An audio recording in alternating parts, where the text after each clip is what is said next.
नमस्कार, मैं हूं आपका दोस्त अनुपम पाठक और आप देख रहे हैं यूट्यूब की दुनिया का बहुआयामी channel politics and literature together. आज कुछ दिनों के बाद, 2-3 दिनों के बाद मैं एक मुद्दा लेकर के आपके सामने प्रस्तुत हूं और एक ऐसा मुद्दा है जिस पर इस समय इस देश में पूरा गर्म माहौल बन चुका है। चारों तरफ से बहसबाजियों का दौर जारी है, कमेंट का दौर जारी है, दोनों तरफ से टिप्पणियां हो रही हैं और उसमें एक पक्ष जो है वह निसंदेह किसानों का पक्ष है और दूसरा सत्ताधीशों का पक्ष है। क्योंकि दूसरे पक्ष इनको अगर अलग अलग तरह से डिवाइड करने की कोशिश करेंगे तो मुझे लगता है थोड़ी सी बेईमानी जरूर हो जाएगी। किसानों के साथ तमाम वो लोग खड़े हैं जिन्हें यह पता है कि इस देश का किसान ही हमें रोटी देता है। अगर आप सही से अपने थाली में पड़ी हुई रोटी और चावल के दानों में कोई शकल निहारने की कोशिश करेंगे तो आपको हल चलाता हुआ किसान नजर आएगा जिसके आगे 2 बैल चल रहे होंगे और पीछे उसके सर पे एक पगड़ी होगी और शायद बदन कपड़ों से नंगा हो, उसमें कपड़े भी नहीं होंगे। वो इस देश की हकीकत है, इस देश की कहानी है। ये इतिहास 1947 के दौर के पहले ही शुरू हो गया था जब अंग्रेजों ने इस देश में तमाम प्रकार से किसानों को ही खत्म करने की जद्दोजहद शुरू की थी। उसमें कुटीर उद्योगों को ख़त्म करना, लघु उद्योगों को ख़त्म करना और उसके साथ साथ इस देश की किसानी को ज़मीनों-दोज़ कर देना उनका सबसे बड़ा लक्ष्य था। इसीलिए इस देश में जो गांधीवादी युग प्रारंभ हुआ, जिसने वास्तव में इस देश की स्वतंत्रता की नींव डाली, जिसने स्वतंत्रता आंदोलन को एक नई गति प्रदान की, उसमें किसानों के साथ ही वो आंदोलन शुरू हुआ था। तब ये देश आज़ादी के उस दौर तक पहुंचा। सबको याद होगा चंपारण सत्याग्रह, राजकुमार शुक्ला के आह्वान पर बिहार पहुंचे थे गांधी जी और तब से गांधी बन गए। उसके बाद स्वतंत्रता आंदोलन ने एक जोर पकड़ी, पूरा जनसैलाब बन गया, वो जन आंदोलन बन गया और इसके बाद अंग्रेजों को ये देश छोड़ करके जाना पड़ा। अंग्रेजों से जब उन किसानों ने लोहा ले लिया था, देश के जनमानस में लोहा ले लिया था, तो आज के सत्ताधीशों के बारे में हम क्या बताएं। कई प्रकार की टिप्पणियां सत्ताधीशों की ओर से आ रही हैं। एक पार्टी जिसे आप अच्छी तरह सब जानते हैं, पूरे देश में उनका राज कायम हो चुका है, लेकिन उनकी जिस तरह की बातें हैं, जब कभी मंचों पर खड़े होते हैं तो जो बड़े नेता हैं उनका कहना होता है कि हम किसानों की आय दुगनी करने जा रहे हैं। कुछ इतिहास पर भी मैं बातचीत जरूर करूंगा, क्योंकि अगर एक ही पार्टी को आप ब्लेम करेंगे तो ये भी बेईमानी होगी, साफ तौर पर बेईमानी होगी। क्योंकि जब 1947 के बाद की बात हम करेंगे तो सत्ता भारतीयों के हाथ में आ गई और सिर्फ सत्ता का हस्तांतरण हुआ। आज़ादी मैं फिर कहूंगा कि नहीं मिला, इसलिए नहीं मिला कि जिन किसानों के लिए बातचीत चल रही थी, जिन दबे कुचले लोगों के लिए बातचीत चल रही थी, उनके लिए 70 साल 50 साल क्या पूरे के पूरे जो 1947 के आज़ादी के बाद का जो आपका समय है उसमें कुछ नहीं हुआ उन लोगों के लिए। क्यों नहीं हुआ, इसके 2-3 तथ्यों के साथ साथ मैं बातचीत करूंगा। सन 1947 में जो शिक्षक वर्ग था उसकी जो आय थी वो आज बढ़ करके लगभग 230% के आसपास हो गई है। उसी में जो कर्मचारी थे उनकी आय बढ़ करके इस समय 180% के आसपास हो गई है। उस दौर के जो बिजनेसमैन थे उनकी आय बढ़ करके इस समय 500% के आसपास हो गई है, लेकिन देश के किसान की आय उससे 12 गुनी बढ़ी है। इमेजिन कर लीजिए वो कहाँ खड़ा होगा। कारण यह है कि अगर आपके पास एक किसी गुमटी में आप जा करके जो है वहाँ चिप्स का पैकेट खरीदिए तो उसमें 60% हवा भरी होती है, लेकिन चिप्स के जो पैकेट का मालिक है, जिसने उसको बनाया है, जिसने उसको प्रोड्यूस किया है, उसके पास ये अधिकार है कि वो ये डिसाइड कर सके कि उसका चिप्स कितने का बिकेगा। लेकिन किसान के पास ये अधिकार नहीं है। एमएसपी जो कि वो अधिकार होना चाहिए सरकार के पास कि वो उसे डिसाइड करे कि कितने की चीज़ें बिकेंगी, वो भी लगातार उन्हें गारंटी नहीं मिल रही है। अब लोग ये कह रहे हैं कि ये जो किसान आंदोलन हो रहा है ये सिर्फ इस कृषि बिल पर है। इस कृषि बिल की तो तमाम सारी खामियां हैं ही हैं, इसमें कोई संदेह नहीं है, लेकिन ये जो किसान आंदोलन है ये आज नहीं, आज के बहुत समय पहले से लेकर के आज तक किसानों के साथ हुआ जो दुर्व्यवहार है उसका परिणाम है। कम से कम इससे पहले की सरकारों ने 2 गुनी आय, 3 गुनी आय, 4 गुनी आय की बात तो नहीं की थी। आज की सरकार 2 गुनी आय की बात भी कर रही है और ऐसे ऐसे बिल लेकर के आ रही है जिनके सुपरिणाम तो हमको दिखाई नहीं दिए, लेकिन दुष्परिणाम आपके सामने हैं। इस कृषि बिल में एमएसपी पर क्या बात की है इस पर भी खुल करके सरकार बोलना नहीं चाह रही और बोल नहीं रही है। करीब करीब चारों तरफ से बैरिकेटिंग लगा दिया गया है। दिल्ली में जब आंदोलन के लिए वो लोग आते हैं 3-4 दिन तो उनके ऊपर पानी बरसाया जाता है, तरह तरह से उन्हें रोकने के लिए कोशिश की जाती है, ठीक उस तरीके से जिस तरीके से हमारे देश की सीमाओं पर कटीले तार लगा दिए जाते हैं, दुश्मनों को रोकने की कोशिश की जाती है और मुझे लगता है कि वहां भी दुश्मन सेंध लगा करके घुस जाता है, लेकिन यहाँ जिस तरह की जबरदस्त नाकेबंदी की गई थी कि किसान वहां पर अंदर घुस ही ना पाए। पहली बार इतिहास में ऐसा हुआ। ये हमारे प्रधानमंत्री जी और संपूर्ण सरकार को श्रेय जाएगा।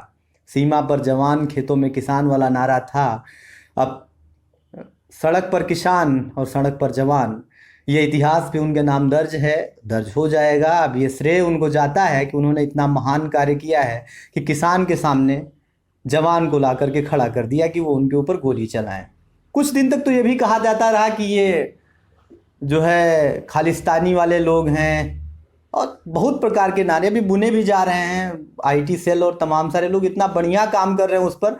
हरसिमरत कौर बादल जी ये खालिस्तानी थी। पाकिस्तान जो पूरा आंदोलन चला है, हमें लगता है कि उसकी बड़ी नेता रही होंगी। वो कृषि मंत्री थी भाजपा सरकार में। उन्होंने सिर्फ इसी बिल के कारण, जो ये कृषि बिल आया और किसानों का विरोधी जो बिल आया, उसके कारण उससे इस्तीफा दे दिया।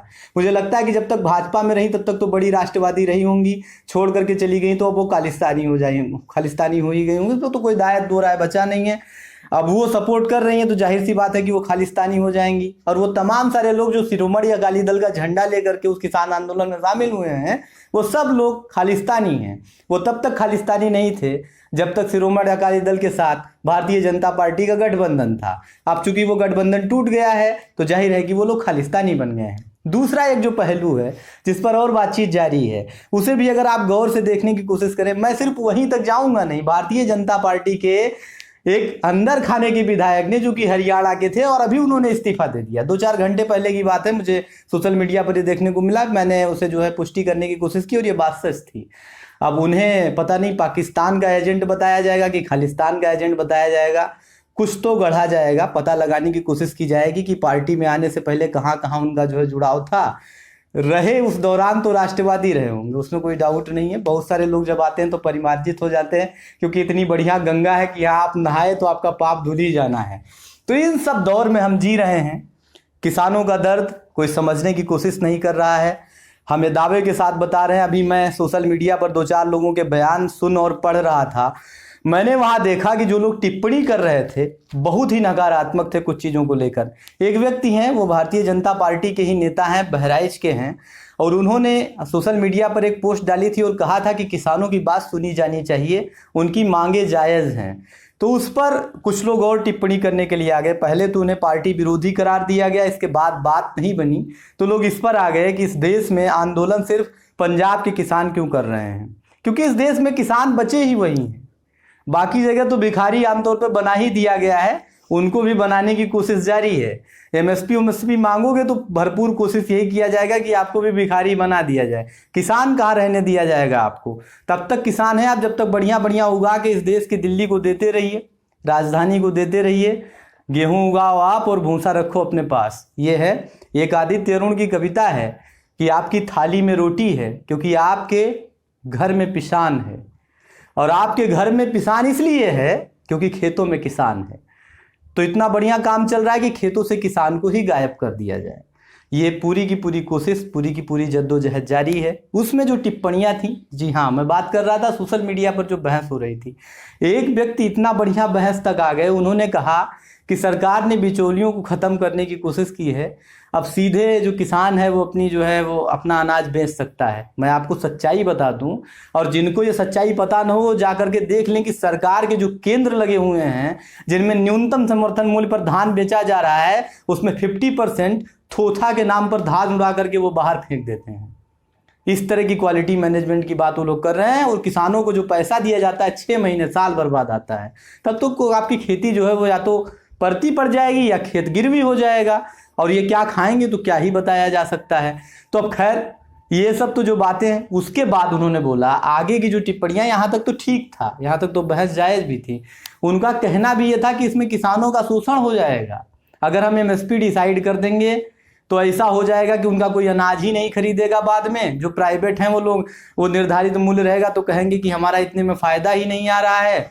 अनाज तो आप महाशय थोड़ा अपनी जबान संभाल लीजिए और समझने की कोशिश कीजिए कि आप बोल क्या रहे हो।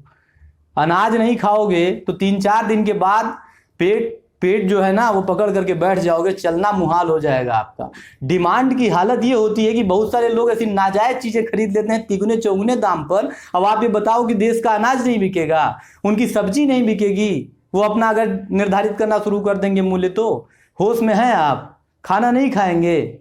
तो कहने का मतलब है कि ये बहुत, अब जैसे कुछ भी बोलने का है तो आप बोल दीजिए, पार्टी के समर्थक होने के नाते अनाज नहीं बिकेगा ये उनका कहना था कि आप एक निर्धारित कर देंगे मूल्य तो ऐसी सी घटिया चीजें बिक जाती हैं डिमांड के अनुसार। 3 दिन भूखों मरोगे ना तो हम पक्का बता रहे हैं कि 10 रुपए का चावल 30 में न खरीद लो तो हमें बताना, लेकिन अब बोलने का है तो आप कुछ भी बोलते रहिए। तो इस स्थिति में है, बहुत सारे लोग इसी जद्दोजहद से गुजर रहे हैं।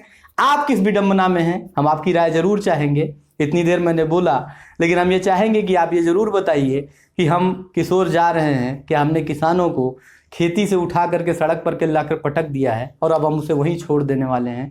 सिर्फ मंचों पर ये बोलते रहेंगे, अपने भाषणों में बोलते रहेंगे कि किसानों की आय दुगनी होगी, किसानों की आय चौगुनी होगी, 100 गुनी हो जाएगी, और हम लगातार उनका शोषण करते रहेंगे।